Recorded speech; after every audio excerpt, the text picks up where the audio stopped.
Welcome back to ENSA and our PJs, where we'll be interviewing Miss Sane and Miss Peeler. I'm Miriam Gault, the primary instructional coach, and along beside me today is Amanda Guest, the intermediate instructional coach. Hey, Amanda. Hey guys, I'm excited Hey. to learn what our primary grade teachers are doing. So excited to hear from you, Miss Sane and Miss Keeler. Hi, thank you. Hi. Can you tell us about your name and what grade levels you teach, please? So I'm Hannah Sane, and I teach first grade at East North Street Academy. I'm Amanda Peeler. I teach first grade at East North Street as well. Yay, go ENSA. That's right. Okay, so we're going to start off with how has e-learning been going for you guys as a primary teacher? Miss Peeler, we'll start with you. E-learning has definitely been a challenge, and it was kind of a challenge that was like just dropped in our lap because there are so many ways to observe and know what your kids are doing academically when you're in the classroom with them and when you see them each day. So especially in first grade, going from being with them every day and seeing their learning and then going to just relying on Seesaw and seeing their Seesaw activities and not being with them every day has been a challenge, and it's kind of like giving up control of teaching them. But it has been really cool to see what they have been doing and what they've actually been accomplishing at home. And it's been inspiring and encouraging to know that the parents have so much going on and so many other variables that they're dealing with, but they're still helping their child learn. That's been really encouraging for me to see. Awesome. What about you, Miss Sane? So, like Amanda was saying, it was just kind of thrown on everybody. It has been cool to see the kids kind of take a little control.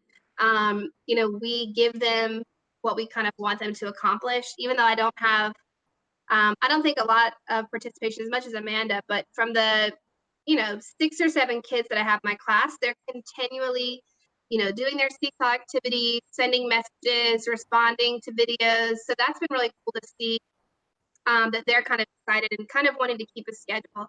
But it has been, I think, more challenging than anything. For sure. Thank you. Okay.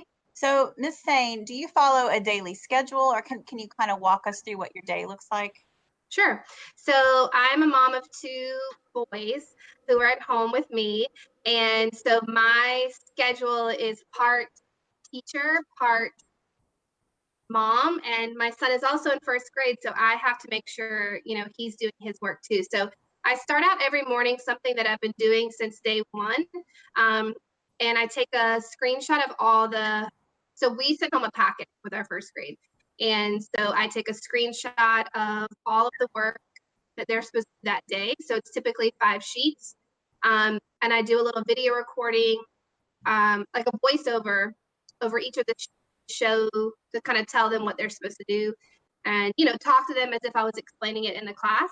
And then I, send an encouraging message to the parents and them. And I usually try to do a video challenge for the day, asking them to send in something, like a solution or whatever. And then I try in the evenings, my children cooperate to do a read aloud at night. And it's so funny. One of the days that I missed, I had a kid who wrote and said, "Are you doing a read aloud for tonight?" So that kind of made me feel, like they were actually listening and wanting to hear it. So the main thing I do each day, though, is just send an explanation of the work. Today's date is kind of the same thing we would do every morning to just check in with them. Right. Great. Miss Peeler, can you kind of walk us through your day, please? It's a lot similar to Miss Sane's day, but I sent home a e-learning checklist, like what to do each day with my students in the packet. And that's been really effective as far as like setting expectation, because I added in some optional online learning for them. And that has helped them kind of like structure the day. And at the beginning of the day, I'll post on Seesaw the e-learning checklist, so they know exactly what they have to do to do that day. And then I post a little video just sending them an encouragement and honestly, it's been so awesome to see what they accomplish every day. So I'm always just encouraging them and trying to help them understand what to do every day just through encouragement. And so after I do that, I'll go through and I'll check their work on Seesaw and comment and kind of scaffold as much as I can on Seesaw. I'll answer any parent questions that they send me, questions about how to access some of the different online activities that I send. And then I'll work on anything extra that I want to do for them. So like a video challenge or a read aloud or sending them snail mail. I send them postcards. So it's kind of like what you make it. Just making sure you're checking in with them every day and encouraging them, and just talking to them and reaching out as much as possible. Okay, thank you. Awesome. So Miss Peeler, starting with you, do you have a favorite activity or app or website you'd like to share with us? I do. I have been using Scholastic has an awesome website that they are making free to parents, and I'm going to share that with you really quickly. Awesome. So it's a great resource for students, and it's free to them right now for an extended period of time throughout the coronavirus. So if you go to the Scholastic Learn at Home and you just scroll down and you choose whatever grade level is appropriate for you, and you click on this, it gives you daily lessons.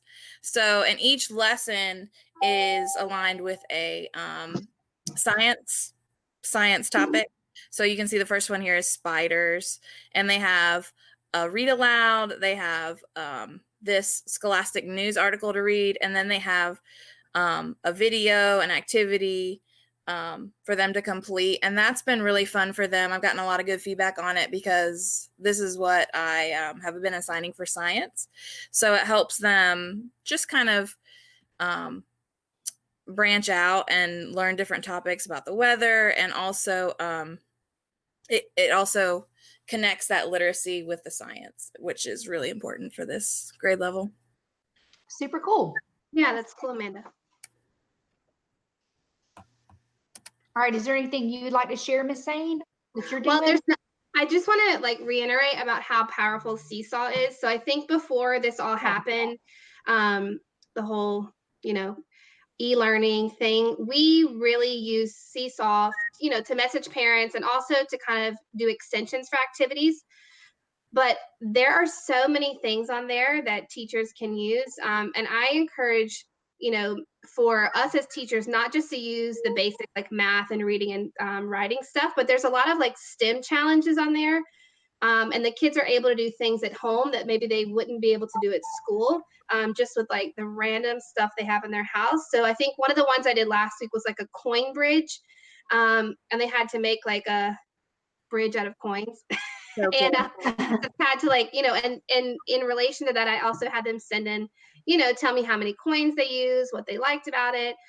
So even just, I think Miss Norris even sent a video the other day out to the class about, how are you feeling during this time? And the kids were able to record them. So, I mean, they love recording themselves. It's like their favorite thing to do. So if they can do a video, or, they are like the newest like YouTube star. So they love to do videos and recordings, and just giving them chances to do that rather than just a worksheet or, writing in a math problem on Seesaw. But I just think Seesaw has been such a, I don't know how we would do this without it. So Thanks for sharing.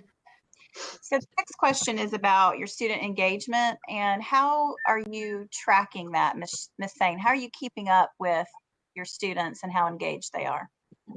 So I have been, the team has had a log that they've been using. I have not been using that log, but I really am looking at the parents that I have. It's really kind of, as encouraging as it is that, a lot of the kids are responding, it is the same amount discouraging that, about 75% of the class is not involved at all. So, we as the first grade team, and I know Miss Peeler, have been calling parents, emailing parents, seesaw messaging, and if they're not answering, there's only so much that we can do. And for me as a parent, I have this, I go half and half. Part of me is like, I'm going to keep persisting and calling them, and then I'm like, a lot of these parents are working all day and the kids are with grandparents and they're trying the best they can just to get through the day. So there's a fine line for me between bothering and bugging them, and also giving them their space to do what they need to do as a family. But I think, again, Seesaw has been my biggest way of keeping track. We can see on Seesaw who looks at the messages. So even though they don't always respond, that's been helpful for me. So like every evening before I go to bed, I just kind of check and see who all has seen that message for the day. And then I can just hope that if they saw it, that they're doing it, or, encouraging their child to do the work. So. Okay. And what about you, Miss Peeler? I've had really good engagement on Seesaw, and that's really the only way that I have to track student engagement is through parent messages to see who has seen the messages, and also through the student work, the activities that they do.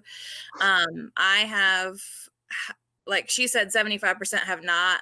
I would say 25% of mine are the ones that are not participating or reaching back out to me. But I think it was because of the daily list that I sent home. I think that set the expectation really high at the beginning, so they know that there's something they need to do each day. And the ones that do have access to technology, I think that's been the hardest thing, is that we can't require that they do the online things. So we really can't require that they check Seesaw. And that's been challenging too. Right. When we can't really keep track of the worksheets that they're doing, and we're just hoping and praying that they're keeping track of, or that they're completing those. And parents do have a lot on their plate. So, and first graders can't.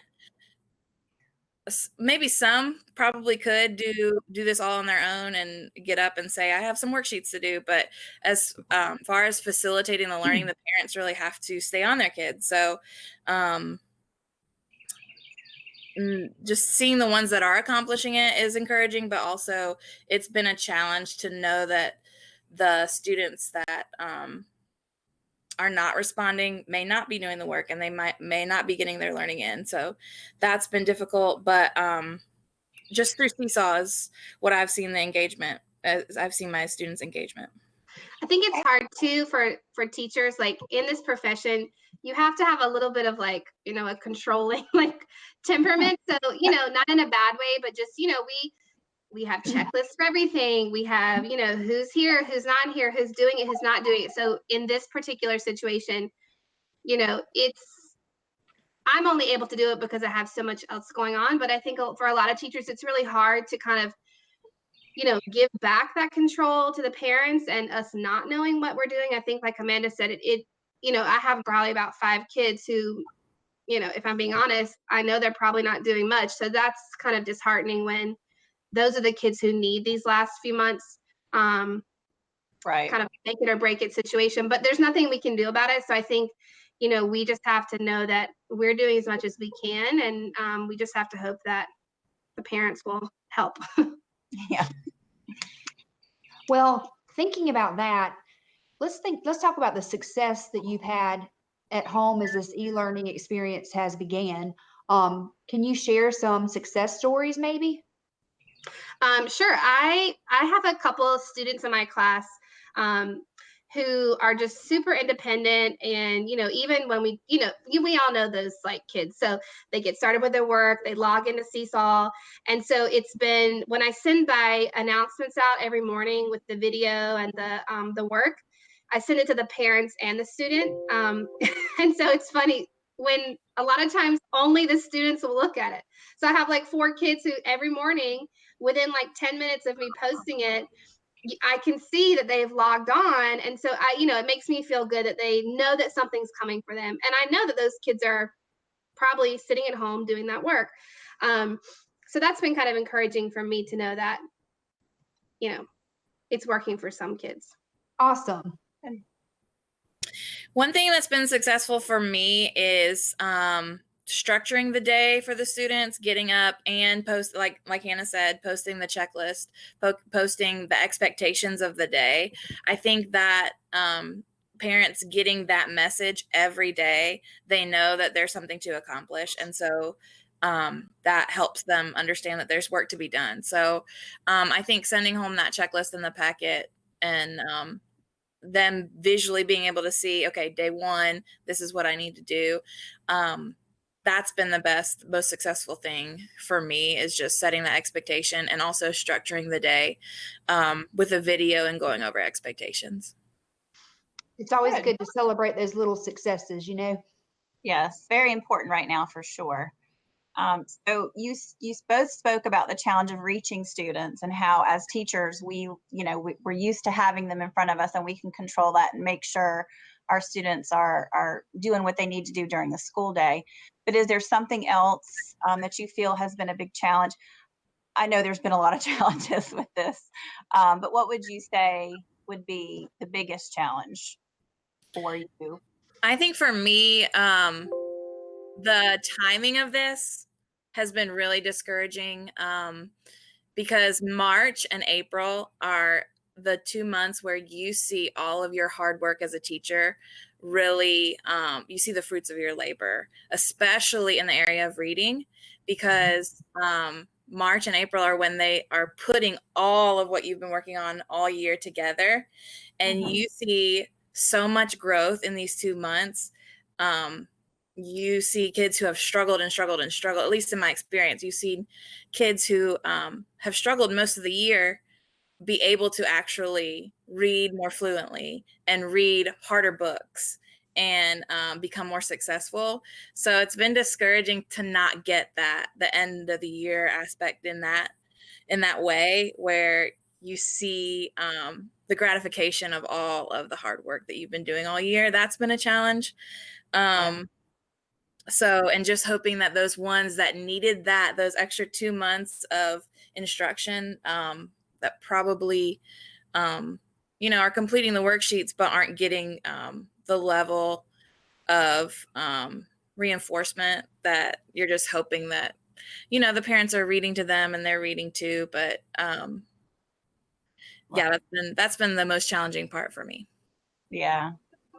How about you, Miss Sane? So I think for me, especially that our kids don't have, that we know that they have technology, they might have iPads or laptops at home. And I feel like, we all, again, as teachers, we want to like overachieve, a lot of us. So we want to be sending videos. We want to be having, our Google Meet, meetings with the class, and we want to do those things. But it's kind of frustrating when we know that, at least for me in my class, probably about 6 or 7 kids have access to that.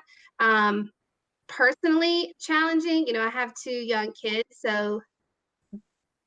and my kids are tough kids, so this hasn't been the most relaxing. I can't say that I'm like, oh, it's been such, bonding and amazing. I mean, we have moments, like little small moments, but that's been really hard, just personally as a parent, to be at home with my kids all day. And then on top of trying to, make sure that I'm meeting the needs of the kids in my class. And then I also feel for the parents. I think, I am a mom, so I kind of have a different outlook on this. I think it's important for us as teachers to know that we can't expect all these things from these parents who, I'm very lucky that I'm in a position where we're getting paid and I have a, safe place to be in. I'm fine. I'm just, hanging out at home. But a lot of the parents aren't in that situation. And so I think we have to kind of be mindful of what our expectations are for parents when, especially, they have small children at home, working in and out of the house. It's a lot. So, yeah. Definitely.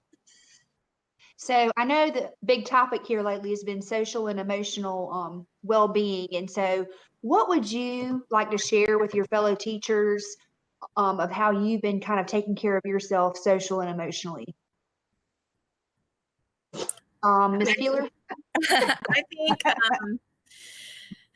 Well, again, with the timing of this, I remember telling my husband like back in February that like, I don't know if I can keep up with the rat race of what we're doing right now with the way our schedule was, all the places that we had to be and things we had to do. It was just really, really busy. And I think a lot of people can relate to that we just max out our schedules. And I think this is kind of a divine intervention of that, where we just have been made to slow down and kind of reflect on what's really important. So taking advantage of this time to, even though we're apart, even though we have to social distance, using this time to connect either through, a phone call of someone you want to, someone you miss, or FaceTime, or like a Zoom meeting with your friends, or even sending a letter to somebody. I think that has been what has been filling my cup up the most, is just having this time that has been gifted to me. That's been a way that I've been filling my time and have been really encouraged by it. Wow, thank you for sharing that. Thank you. How about you, Miss Sane? So for me, again, I'm at home trapped with these beautiful children that I love very much. I do love them. I will say, for me and Amanda are both finishing up our master's program. We're not gonna, we're gonna graduate. We're not gonna graduate. We'll have to do a Zoom meeting, me and Amanda. So for me, with my kids in the school year, I am like constantly, like Amanda was saying, it's nonstop. I mean, I'm late everywhere I go. I cannot keep up. It's just everywhere. So I feel like, we're not having to rush out of the house in the morning. We're not having to rush, before 7 o'clock to get in from soccer practice. Everything is canceled. So for me, it's been nice to not always have to feel like I can't keep up with everything. And then also, selfishly for my grad school work, I've been able to, not feel so stressed about that. So I think, just not having to run out of the house every single morning and always feel like I'm behind has been really good for my headspace. Good. Well, thank you so much, Miss Sane and Miss Peeler. I think a lot of teachers out there can really relate to how you guys are feeling, and definitely on the mom side too. It's good to hear that perspective as well. So thank you all so much for sharing. Thank you. Yeah, And thank you everyone for tuning in. So if you have any questions or concerns, or would like to be a part of ENSA in our PJs, just make sure and let us know. We would love to have more teachers to interview. Y'all have a good day. Bye. Thank you. Thank you. Bye.